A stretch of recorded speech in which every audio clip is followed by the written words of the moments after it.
My aim to come here is just to ask questions about how the opportunity of farming is right here. Is there any opportunities? How much cost the farms if you want to buy? Is it possible to buy? And what are requirements? What about the government issues? All those things. We are going to ask those questions. Hii hapa. Hii ilikuwa Januari. Januari tarehe ngapi? Juzi ya kwanza. Aha. Hii tulilima juzi. Nasikia raha sana. Mimi ingekuwa yani nina uwezo. I told you we started farming that. Kalima mwenyewe. Aha. Kwa sababu mtu akishakuwa na share sehemu nyingine, asingatii. Haya mashamba yote huwaga ni wanani wamiliki. $20 per hectare. You see the opportunities? $5,000 you get. What Mom is saying is actually you need to be careful with the Maasai when you are buying land. Kwema jamani. But this is actually alcohol. These guys make alcohol from honey.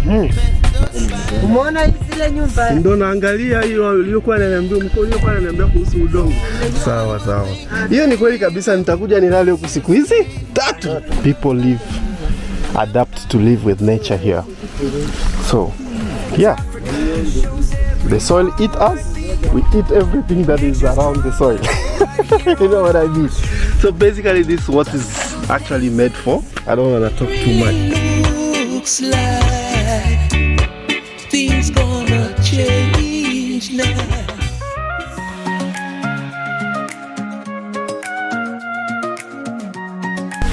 Yeah guys, so we are going to go to the farm now. Safi kaka. Wema. Tuendaje?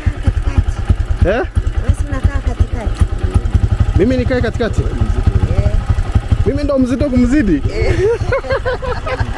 It's not true guys. Mimi naogopa wewe sababu unaweza kudondoka kwa nyuma huko. Sisi dondoki. Sisi tumeshazoea. Eti. Haya. Kila kitu unajua. Tena hii ni kubwa. Hii bodaboda. Twende. Uko tayari?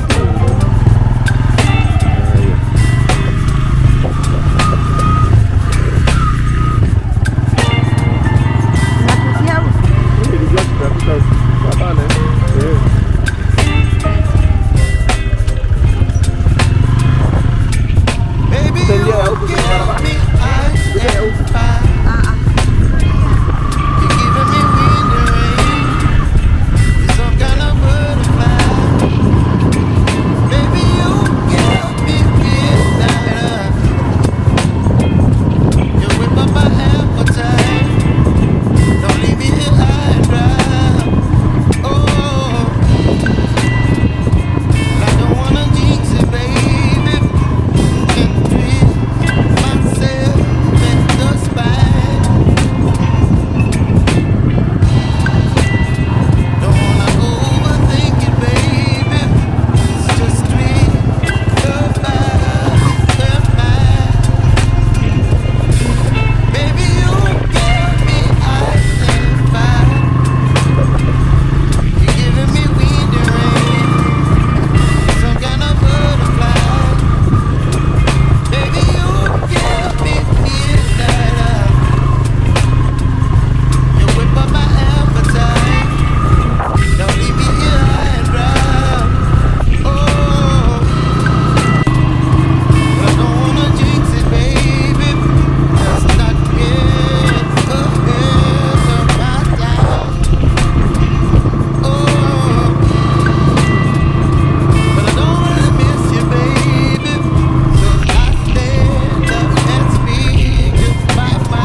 sana.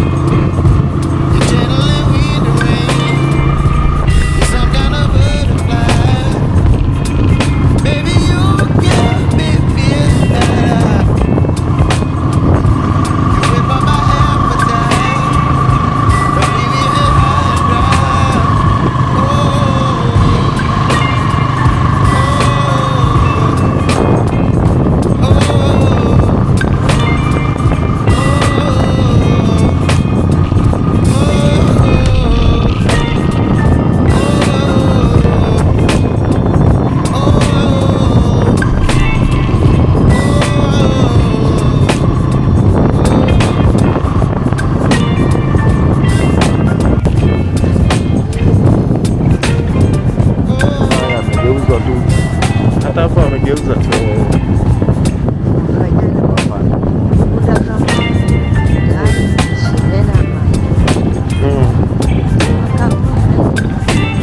Sasa hivi kwa nini watu hawakupata kitu mwaka jana?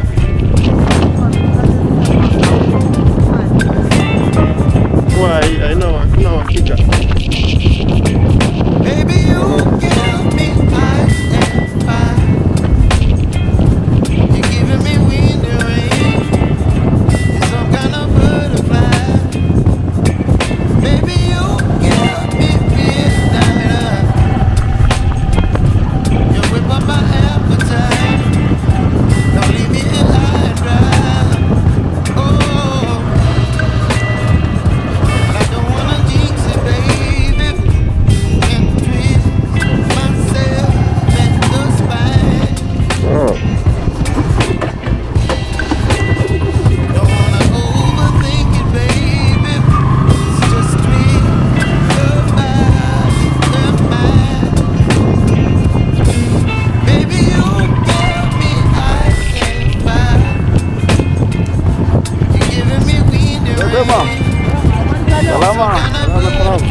Usipofanya hivyo anakuwa mkorofi.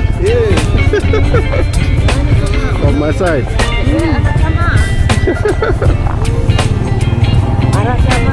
Yaani anataka mahindi, labda kama ile. Anataka ila mwaka ujao. Haujui kufanikiwa. Anataka ila mwaka ujao.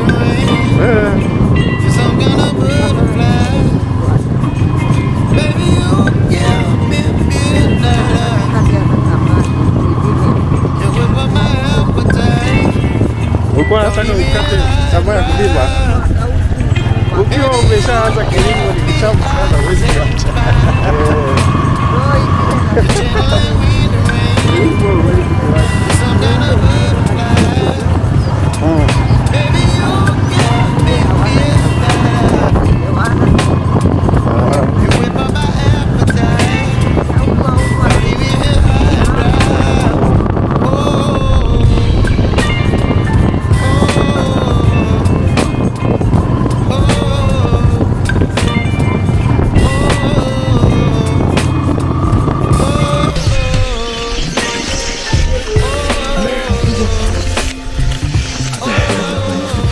Hata hapa kwa pembeni.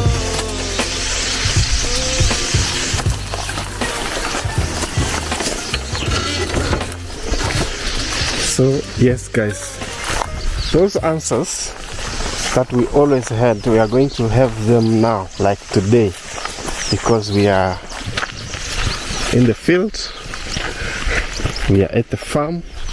We are going to inquire all sort of questions to the mom here. I guess she's packed with a lot of information because she's been farming this land for quite a long time. Otherwise, you guys, yeah, let's get to the farm. We are actually going to her farm for those who want to get the information.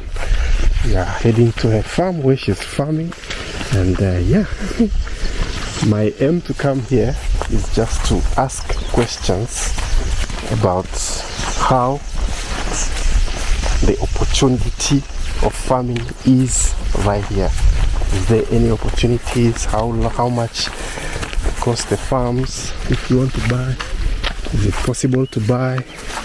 And what are requirements? What about the government issues? All those things. We are going to ask those questions.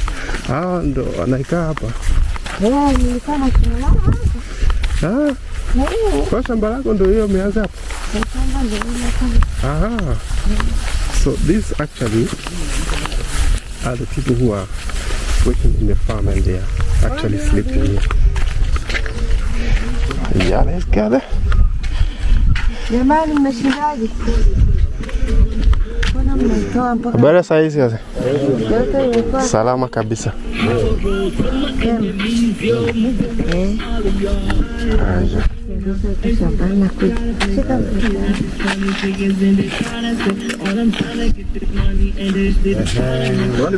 Niye tulikuwa naye nyumbani jana.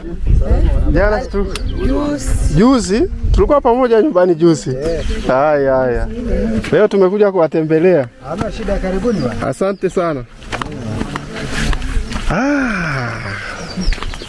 Pazuri kweli, udongo mzuri.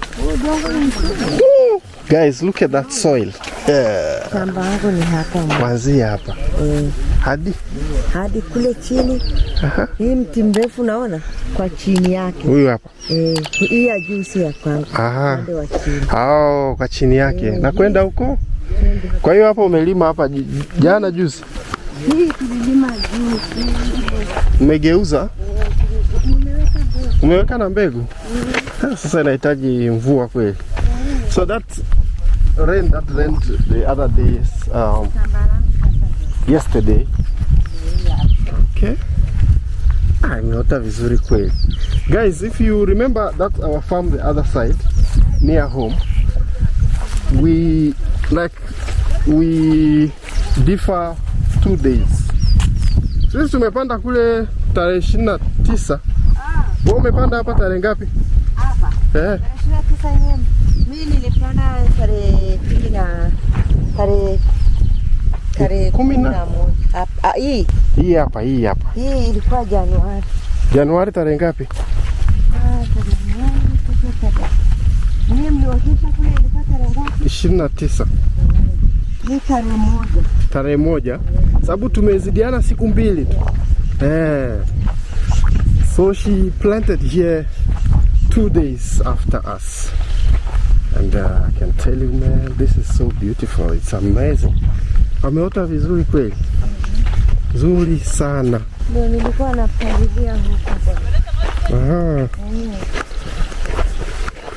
Niona unafika hadi kule chini kule? Kule kabisa. Twende tu nikuoneshe. Guys, this is a huge farm. Up to that side. This is so big, man. Mazuri sana. Unajua mimi nikifika sehemu kama hii shambani nasikia raha sana. Mimi ingekuwa yani nina uwezo. Yani nataka nilime eka 20. Eka 20 kabisa. Eka 20. Yani hapo najua. Ndio. Hata nikifuna mahindi. Yani nafuna mahindi labda kama mwaka ni mzuri. Gunia 100. Yeah. Sasa ndipo ila hakuna mzee hataki. Hiyo gunia 100 si tani 10 hiyo? Tani 10. So guys, she was saying if she was able to do the farming this side, there's plenty of opportunities, and she wishes she can actually farm as big as 20 acres.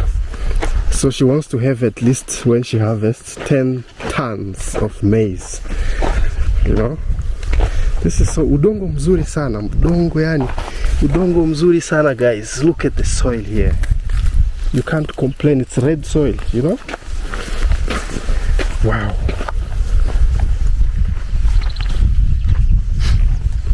Here we are in the middle of the farm. Not in the middle, we're still at the beginning. Yeah, still, she actually planted, for her she planted also beans, which we didn't do. I think we could have done it, but you know guys, as I told you, we started farming that area when we didn't actually plan for it. I was just visiting the village and the opportunity came around. Hey, hapa. Aha. Paka chini hadi pale mwishoni kabisa. Sawa sawa. Hivi bado utalima tena? Mwakani sasa na. Mwakani? Mjini. Sasa hivi tumelima na dada moja. Sasa yule dada. Umechangia na dada moja? Sasa yule dada. Wewe niambie hii sehemu hii hadithi. Ndio. Ndio nikala kuna hadithi. Hapa ni kirahisi. Sasa yule dada yeye amepata mtu mwingine. Anaye shamba lingine. Unaona ile shamba? Ile kule. Hii hapa hii.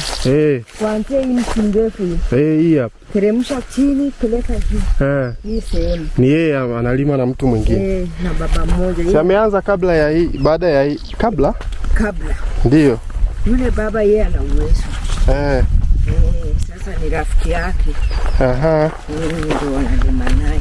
Sawa sawa. Sasa na mimi nikaona, nilimwambia mwakani kalima mwenyewe. Kwa sababu mtu akishakuwa na share sehemu nyingine asingatii. Ndio.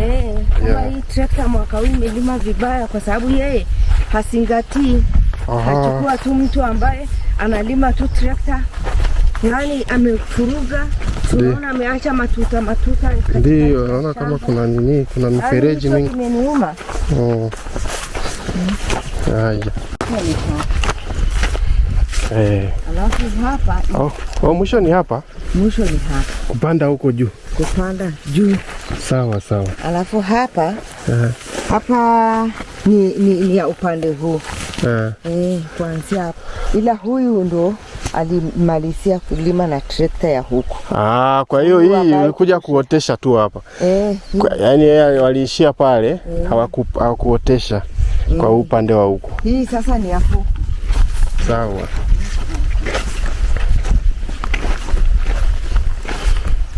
Hii ndio nilipalilia.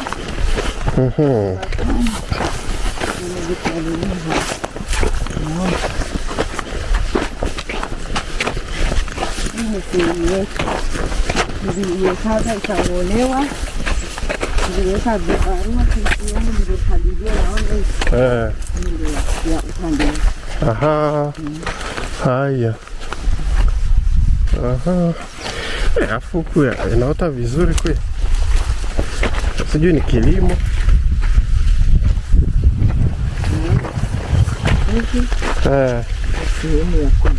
Sawa sawa. Sasa mama, kwa kulima huku, haya mashamba yote waga ni wanani wamiliki? Wamiliki ni Wamasai. Wamasai. Guys, I've asked the question. I'm gonna ask so many questions and pay attention so you get all those answers, okay?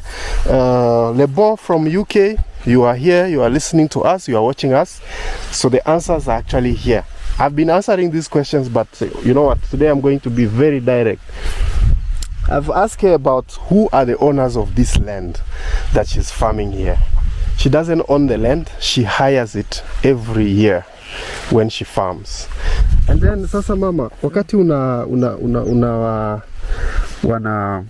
unalima huko, kwa hiyo unakodishia kwa Wamasai? Kwa Wamasai. Haya.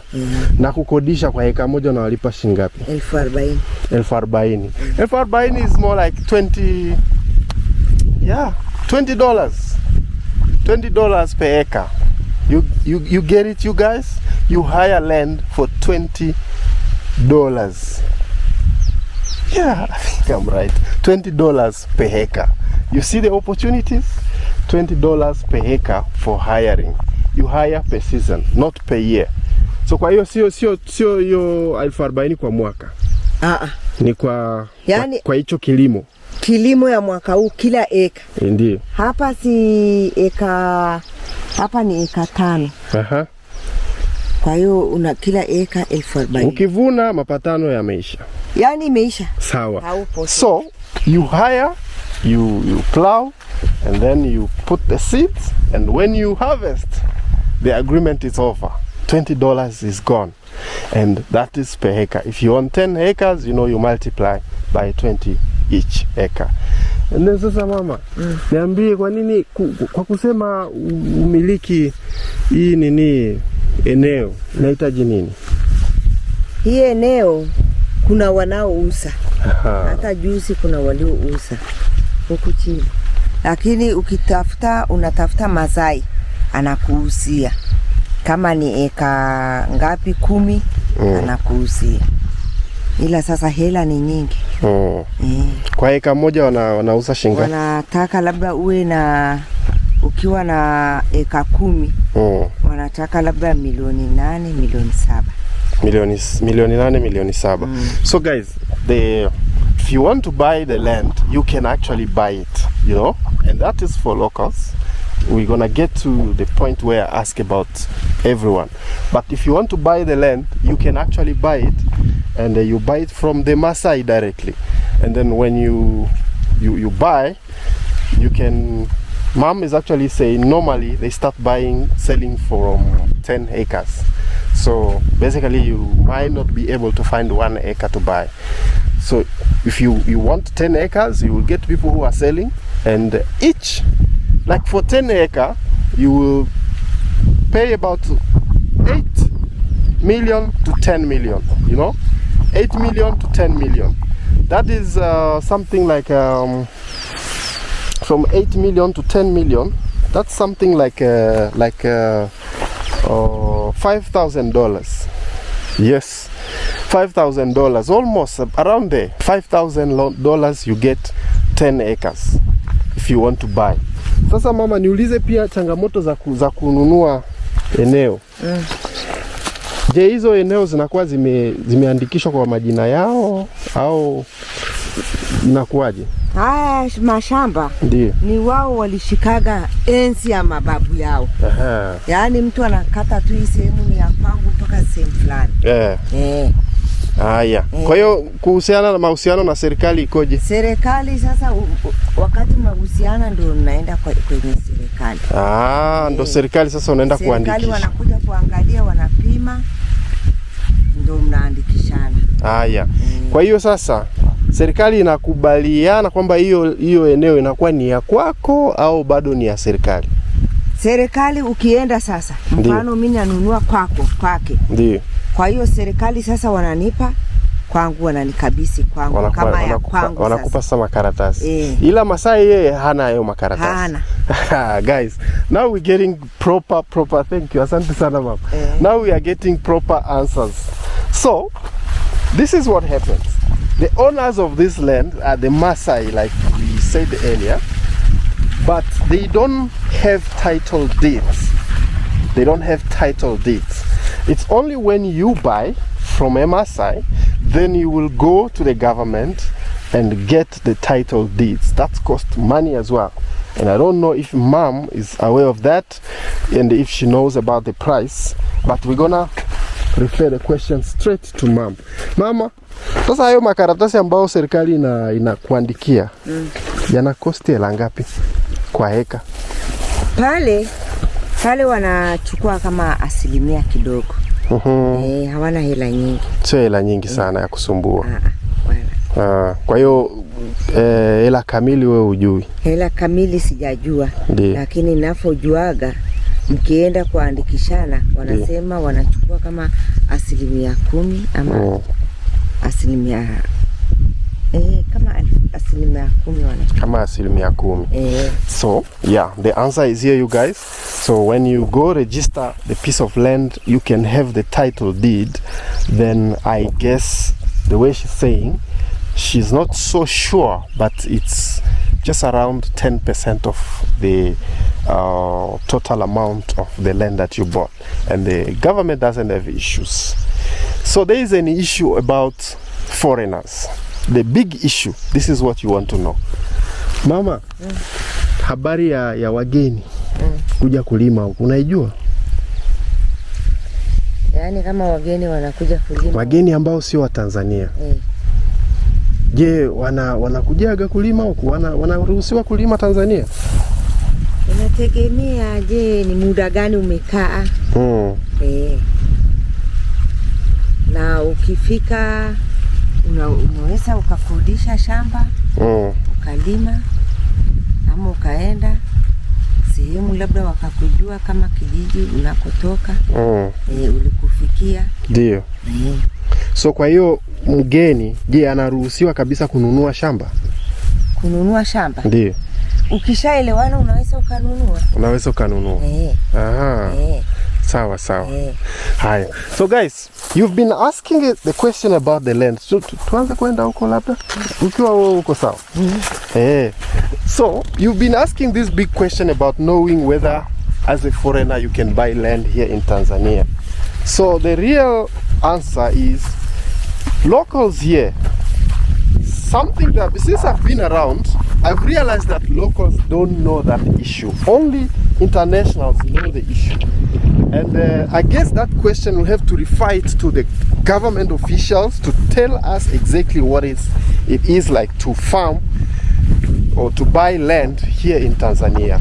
For what I know is that everybody can farm here in Tanzania, regard that you have the proper documentation to allow you to be here in Tanzania. You can actually stay here in Tanzania and you can farm, you know, if you have the proper documentation. So you can actually say, okay, you are here for volunteer, like I see a lot of Americans are coming here with volunteer papers. So you can actually volunteer and then they will give you a work permit that will enable you to farm. And you know, you can also do the very same thing as the locals are doing. You can hire land and you farm without problem. But also, you can use a local. You can use a local. You partner together, you buy land, and it will be there for as long as it can. For as long as this piece of land still belongs to a Maasai still with you, nobody will come to say, okay, this land does not belong to you. But be careful about the Maasai. The Maasai are the crooks. Mama, kuna kitu ulichoniambia kwamba wa Maasai utaki kuaminia kabisa. Maasai mnaweza kukubaliana naye? Yaani Maasai? Ndio. Ukishatafuta shamba. Ndio. Ukasikia kwamba wanauza. Sasa siku hiyo unawakuta wote. Ndio. Je, unauza? Sawa, nauza. Familia yako wako hapa. Unatakiwa waone na wenyewe. Mnaafikiana kuuza? Sawa. Basi unaenda ofisini sasa. Ofisi wanakuja wanaangalia, wanapima, kuna ile wanasemaje vipimo gani ile? Vile vya kupima hivi. Unajua vile vipimo. Wanakuja kupima, alafu ndio mnaingia ofisini, mnaandikishana, mnapeana. Basi. Ndio. Shamba lako linawekwa biko kama unalipia. Basi unaendelea na biashara shamba yako. Ndio, basi kwisha. Kwa hiyo samani unaweza kusema sasa hivi ndio kuna Waarabu wamenunua. Wako kule nyuma ya mlima. Kuna mlima fulani hivi ukikaa na berera, kuna mlima. Ule mlima tunaoona kule. Mlima kuna mashamba. Kweli? Wako Waarabu walionunua. Wahindi. Waarabu sio Wahindi. Waarabu. Wasikia. Wanakuja kulima huko wakati sisi bado tunalala. Mpaka wanalima bamia. So guys, what Mom is saying is actually you need to be careful with the Maasai when you are buying land here in Tanzania. Make sure that you've met the whole family, because the land does not belong to a single Maasai guy. They inherited it from their ancestors. That's what they call the ancestral land, the ancestral land. So when you are buying a land here, make sure that you find the whole family, they agree, they present to you, this is Baba, this is Mama, this is whoever, and the brothers. Before that, don't take out your money. And if you take out your money, you're surely going to cry later. So that's the answers we got here. I don't know, you guys, if you have any other answers, other questions, please drop them in the comment section. Make sure you let us know about your questions, and then we'll surely answer them. And otherwise, from me to you, I just want to say that I love you guys. I love you. That's why I actually came to this farm and show you. See how maize are actually doing so good without the irrigation system. This is just waiting for the rain. You know what I'm talking about? It's actually doing so good. No irrigation system has been put in place here, and look at how the maize are. So yeah, this is the situation right here. Maybe I should think of other questions I should ask. Sasa tuulize kuhusu soko. Unavyovuna mahindi hapa inakuwaje? Unauza au ni mahindi ya kula tu nyumbani? Unauza mengine. Huku wananunua, ila wananunua bei che. Inatakiwa unajaza hata tani moja. Hizo inakuwa ni mifuko 10 mpaka Arusha. Basi kuna soko kule. Inakuwa ni soko nzuri. Ni soko nzuri. Sasa ukifika huko, je, unatakiwa unaacha mahindi hapo au unafika tayari wanachukua? Tayari wanachukua, wanapima. Ndio. Kila gunia ina kilo 100 ama zaidi. Ndio. Unapewa hela yako na ondoka. Na kwa gunia kama mwaka jana alikuwa anauza shilingi ngapi? Gunia kilo ilikuwa 550. 550. Yani laki. 550 kwa kilo. Kwa kilo. Gunia ina kilo 100. Ndio. Na 5, 106.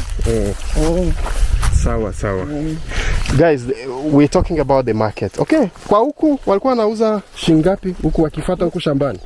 Je, wanafuata huku shambani? Wako wanaonunulia huku shambani. Wananunua, labda wao wanakadiria tu debe 6. Hawapimi na kilo. Wanaangalia debe, wanauza kwa madebe. Yani gunia shilingi 50,000. 50,000 kila gunia. Ikiwa bado haijakobolewa, haijanini. Imepukuchuliwa tayari. Inapukuchuliwaje? Unapukuchulia hapa shambani? Hapa shambani kuna mashine. Kweli? Kila gunia 2,200. Sawa. Kuna mashine ya kuchulia. Sawa. So unafuna, unapigaza sehemu moja. Ndio. Alafu mashine inakuja. Na yenyewe unakodisha mashine. Mashine unakodisha. Ndio. Kwa shilingi ngapi? Kila gunia shilingi 2,000. 2,000 kwa gunia. Guys, this is actually so nice. You see that sack? The sack for 100 kilograms. When you actually harvesting, we're talking about the market right now. So when you harvest that sack by 2, you make 2 sacks. There is a machine that comes here to remove, to leave the grain. I don't know how you call it, you guys. So they remove all the other things, and then you stay with the grain. You only pay for 2 sacks $1. And then those who come to buy here at the farm, if you want to sell from the farm, they actually give you very less money, which is like Mama, nikumbusha tena kidogo, kwa debe moja wanauza shilingi ngapi hapa shambani? Huwa hawanunui kwa debe. Wanaanzia kwa debe 6. Wanakupa shilingi ngapi? Wanakupa shilingi 50,000. 50,000. So when you are selling here at the farm, they don't actually sell per kilo. They actually, you see those paint buckets I showed you in other videos, the old paint buckets, they make those full, and you get 6 of them. They give you 50,000. 50,000 shillings is more like we're not going away from $20, $22, you know, if you wanna sell it like that. But if you get 100 kilo and you get transport, you transport it up to Arusha. The moment you arrive, they give you 500,000 per 100 kilo. You get what I mean? So now the question that we are going to ask is, how do you transport it? You know, how much do you pay for transportation, and how much also how much maize you get per acre? You want to know that? Stay tuned. Aha, mama, ulizo naamini ndo la mwisho hili. Hivi ukilima kwa eka moja unatoa mifuko ngapi ya kilo 100? Yaani kama mwaka ni mzuri, ndio unaweza ukatoa gunia 40. Gunia 40 kwa eka moja? Kwa eka moja. Yaani kama mvua ni nzuri. Kama mvua ni nzuri. Shamba yako umepalilia vizuri. Ndio. Imejaa vizuri. 40. Gunia 40 za kilo 100. Hiyo imeshapukuchua kwenye magunia. Yeah. Ikishuka sana, yaani 30 ni kitu najua iko nchi 30. Guys, this is so... Maharage unaweza ukapata gunia 7, 8. Kwa eka hii? Kwa eka moja. Kama imeiva vizuri. Guys, this is a very big business you don't want to miss. So basically mom is saying per hectare you can actually get 30,000 kilos. Yes. 30 to 40,000 kilos per acre.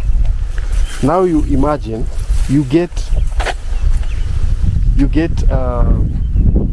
I don't know if I said $22 previously per 1,000. I want to make a point of correction on that. It's actually $220. You know, $200 is about 500. You know, yeah. Let's say $200 per one sack. So if the rain was okay, per acre you can get 40,000. You multiply by, let's say 40 multiply by 20. So you can easily make about $800 per acre. You guys can imagine, you hire the land for $20,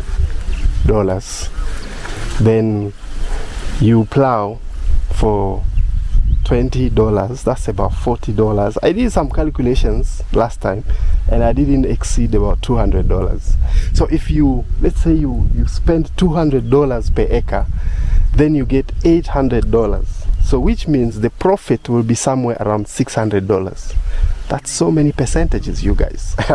You get what I mean? Aha. Afu kwa kusafirisha gunia moja kwenda Arusha 600. 600? 600 nini? Yaani gunia moja 6,000. 6,000. Alafu custom 1,200. 1,200. Kwa hiyo inakuwa tuseme 8,000. 8,000.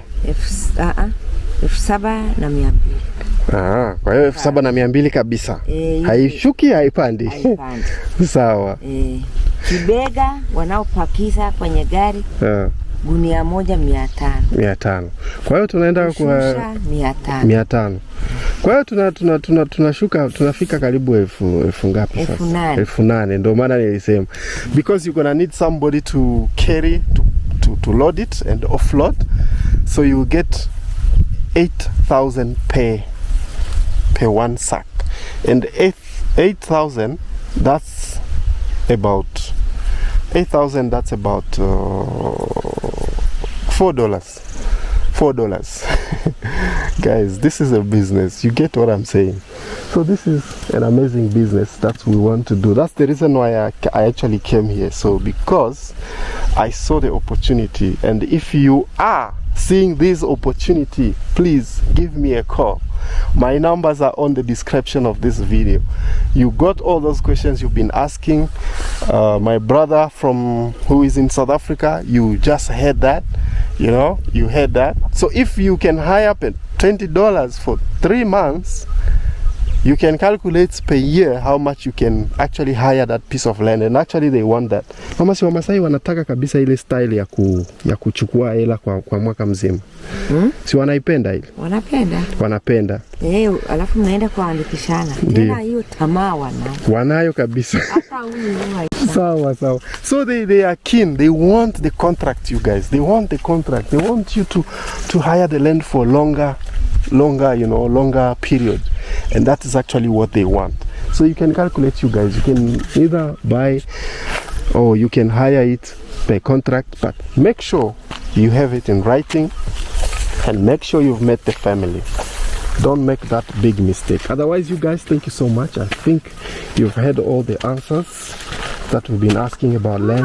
The only one question that is remaining with us, we are going to ask what are the laws that actually govern foreigners to have a title deed about land in Tanzania. And that, I think you can actually get it. You can get it on the internet. Just go to the portal of Land Agriculture Department. You definitely get the answers. But don't let the law scare you, because a lot of people are reading the law and they are getting so scared. They feel like, oh, I can't do that. While you are talking about that, other Arabs are coming to farm, and Mom was actually telling me that there's a lot of Arabs that are farming behind that mountain over there. A lot of them, and they are farming. What is that they are farming? They are farming okra. They are farming okra. We have to check where is the market, how are they selling it, and everything. But all I'm saying to you, if you are farming in a smaller scale, there's a market in Arusha ready for you. And if you want to go large, we can always inquire. There is an international port in Dar es Salaam, guys.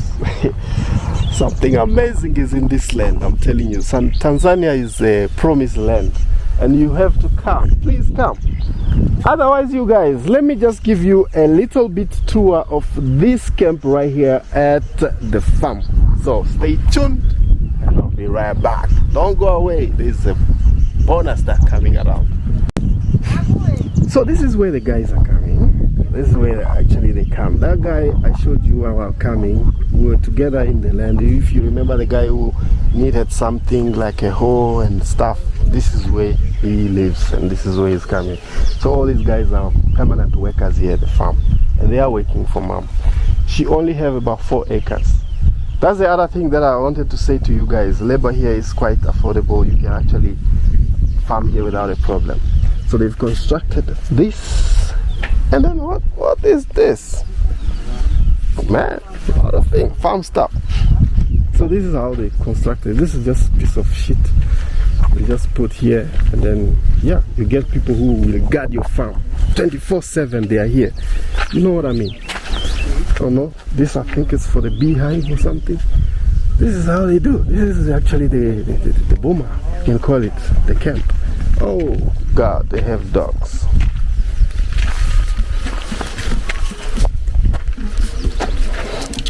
Nilianza kuogopa, kumbe yeye ndo ananiogopa.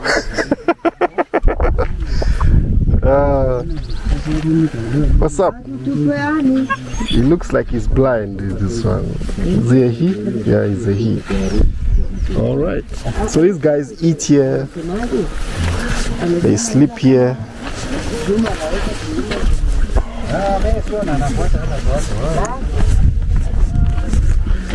Kwema jamani. Safi. Safi kabisa. Hayo ni maji? Ni maji kangara. Asali? Kweli kabisa? Kangara pa. Aina fulani ya pombe kangara ya asali. Pombe ya asali. Pombe ya asali? Nataka nionje na mimi. Onje ni tamu. Kweli? Sasa nitakimbia ile. Guys, here at the farm, we are at the farm, and these guys actually make some sort of let me do this. Look at what I'm having, you guys. This is actually, it looks oily, right? But this is actually alcohol. These guys make alcohol from honey. Can you imagine that? And I want to taste it right now. I'll tell you how it feels like.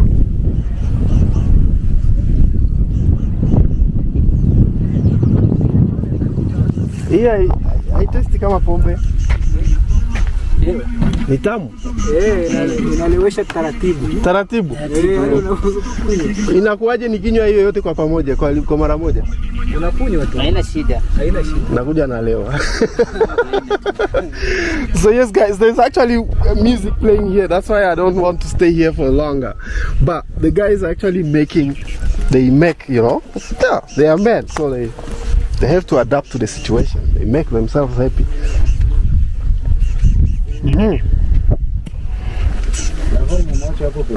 Umeona zile nyumba? Ndio naangalia hiyo uliokuwa ananiambia mko uliokuwa ananiambia kuhusu udongo.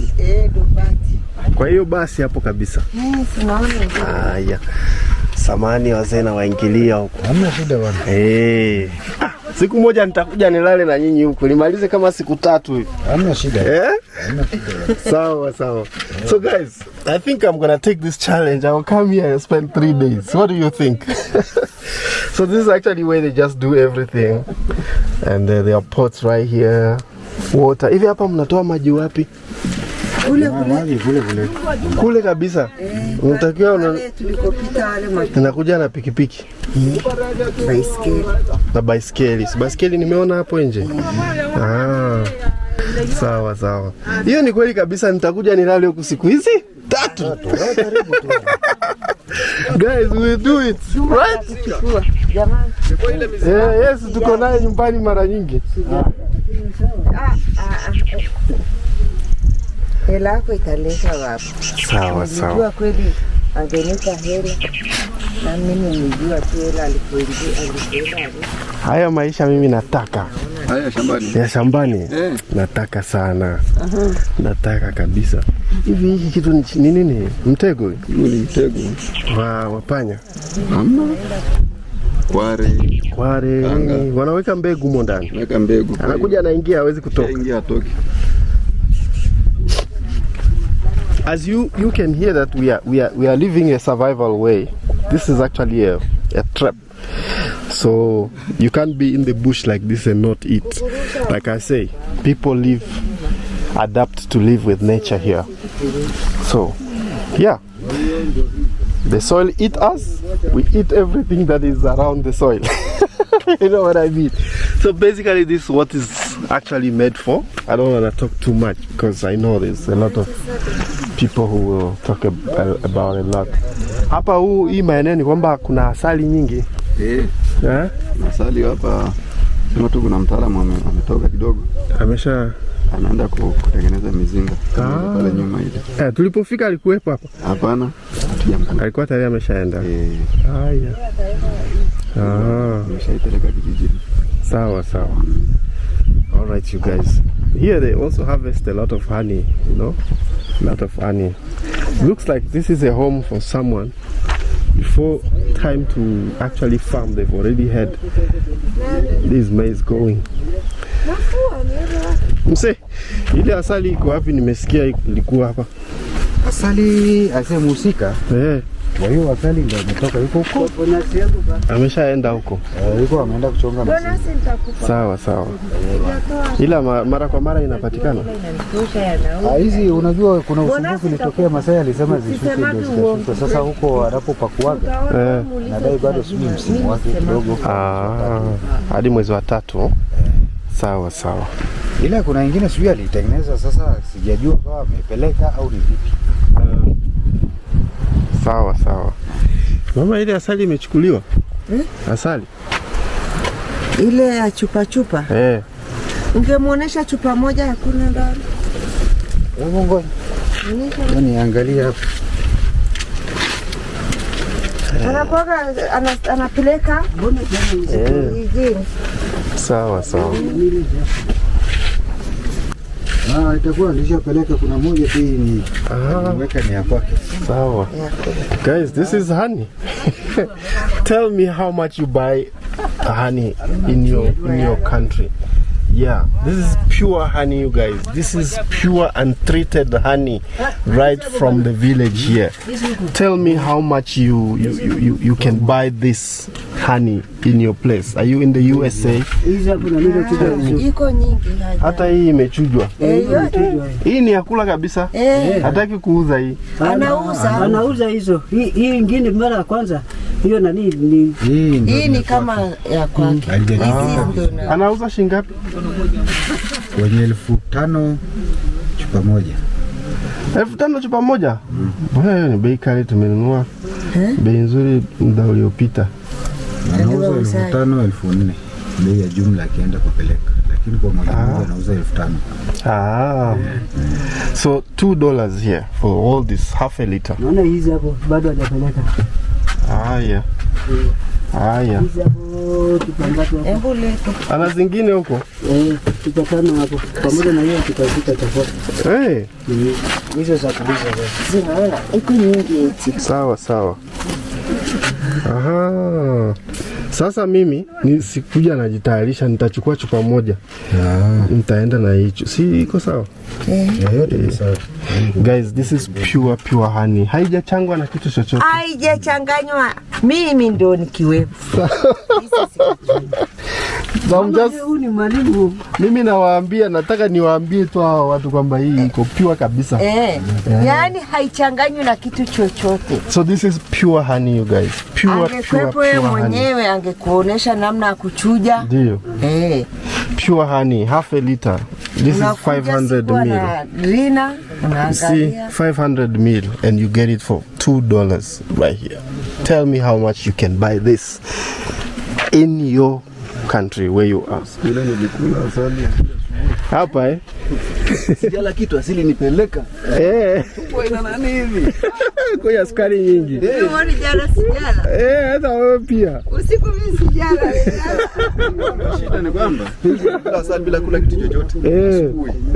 Lakini jua ninakunywa tu vizuri sana. So this is pure honey, you guys, from small bees, African bees. Bwana sindana kifua. Akanywa hii. Itamsaidia. Tulia na vidonda vya tumbo. Unaona? Ni dawa pia. Kitu kizuri sana. Yaani wape hii hela hapa.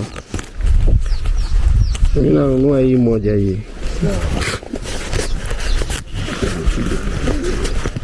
Kwa 5,000 hapa. Hii.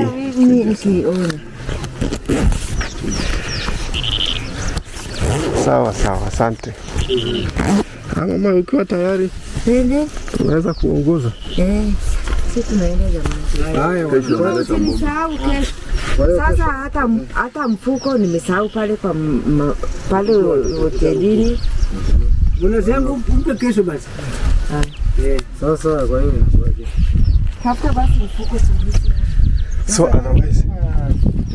otherwise guys, thank you so much. You've been around, you've heard everything.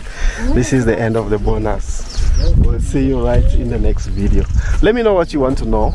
If you have any other mizinga hii. So this is how this is the thing that they use, guys, to this is the traditional sort of equipment that they use to get honey, you know. Very traditional and easy, and yeah, just like that. Guys, I have electricity. I'll come here. Mama, hii ni dawa gani ya nini? Hii ya kuweka kwenye msinga. Nyuki wanaipenda. Tunaona harufu yake. Mimi siwezi kunusa na mambo mengine huko ndani. Hiyo ndio sasa wameanza. Sawa. Wanaweka kwenye msinga mdomo wao. Ndio. So it's been beautiful, you guys. We are going back right now to our village. It's about 15 minutes ride from here to our village. Ile ya pale. Hii ni ya kuweka kwenye chai. Kwenye chai? Sasa mbona inanuka hivi? Chai. Unaikunywa na chai? Kama unakohoa. Kweli? Unatafuna. Ile ndio hiyo alionipa siku ile nitafune. Yeah guys, you see this? It's actually these ones. This is medicine. You drink it as... Unaona tofauti na hii. Ndio Hii hii. msinga hii. Ah. Hii ya kutafuna. Sasa mbona vinafanana? I say be careful you guys. Guys, be careful. Harufu you see the leaf here is different from this one. These are two different plants. I mean, unaona hii harufu tofauti. Hii harufu yake tofauti. Oh yes. They smell different, guys. Those two different plants. Like I might have shown you a wrong one. So actually this one, it's a plant that actually what she was saying that plant, you put it in that beehive. Apparently the bees like it. So when it's there, it seems as it smells like a queen. That's me thinking. It smells like a queen, and then the bees will come there and cover it, and then they start doing their bee business. But this one, you put it in tea. You drink it as tea. It helps with coughing. You know, when you are coughing, you have a cough, you can actually put this in the tea. Or you can chew these leaves like I did last time. You can chew this leaf it's a remedy for cough. I'm teaching you a lot of things. That's why you should subscribe to this channel, you guys. So basically, let me check if I can be able to identify these, differentiate this from the other one which they put in the bees. They have the very same flower. They are the same family, I guess.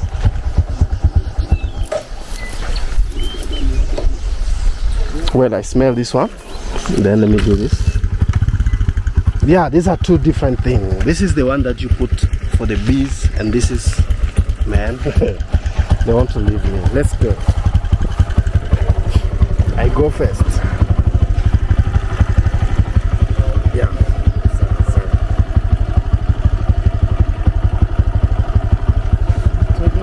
Tayari.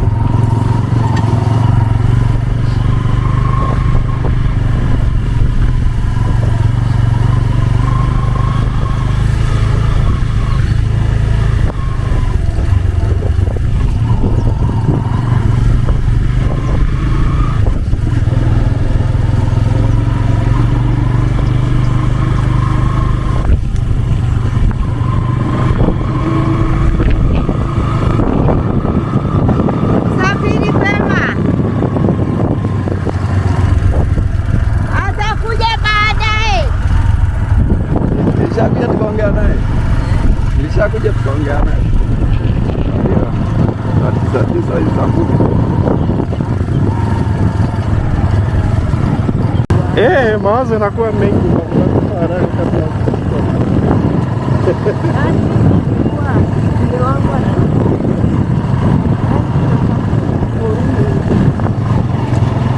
masika porini, kiangazi mjini.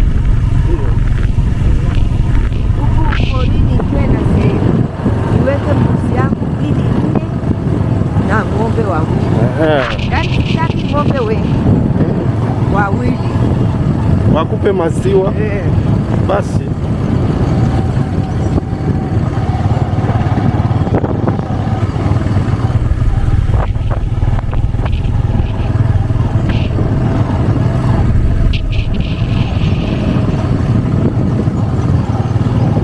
Watu wamekuja kuchota hapa. Yaani watu wa kule wanachota hapa.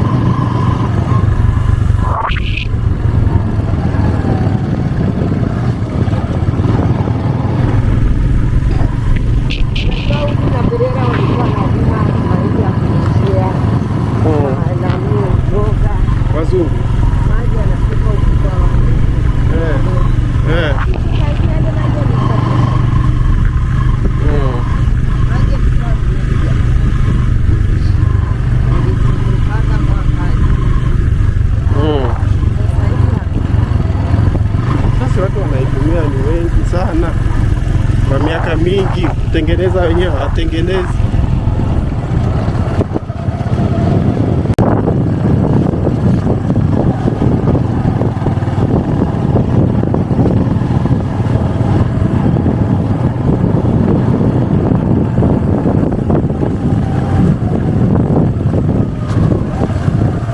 Geti iko wazi.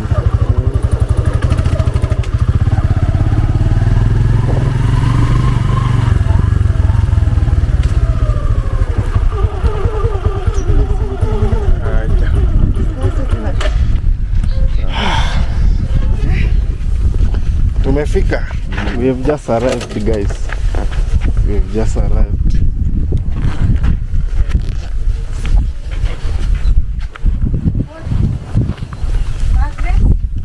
Tunalipa shilingi ngapi?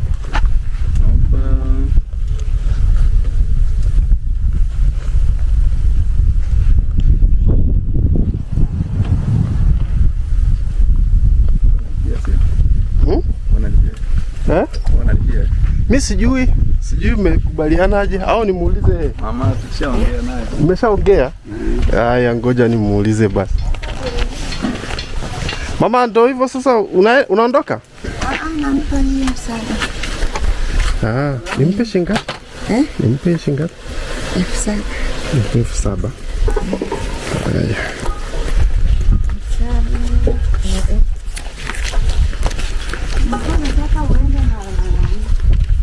Sasa ile mfuko.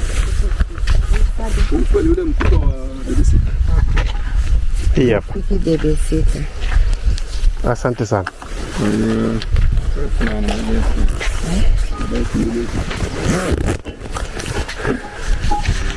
Yes, guys, we have just arrived. We are back home.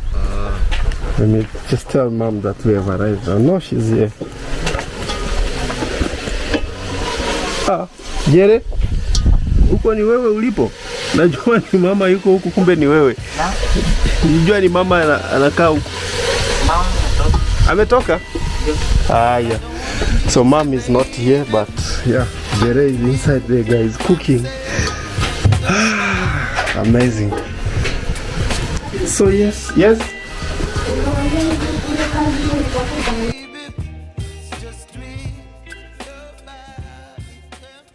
It really looks like things gonna change now.